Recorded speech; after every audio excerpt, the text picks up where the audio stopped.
What's the meaning of blasphemy?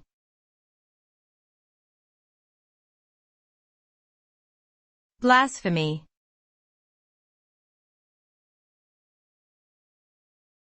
Blasphemy.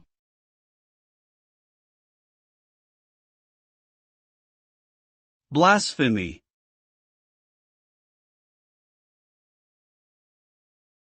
Blasphemy.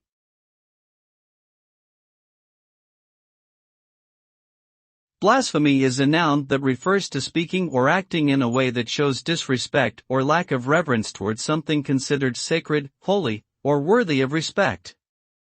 It can involve insulting a religious figure or belief, using God's name in vain, or mocking religious practices or rituals. Blasphemy has been considered a serious offense in many cultures throughout history, and it has often been punished severely. In some countries, blasphemy is still illegal and can result in imprisonment or even death.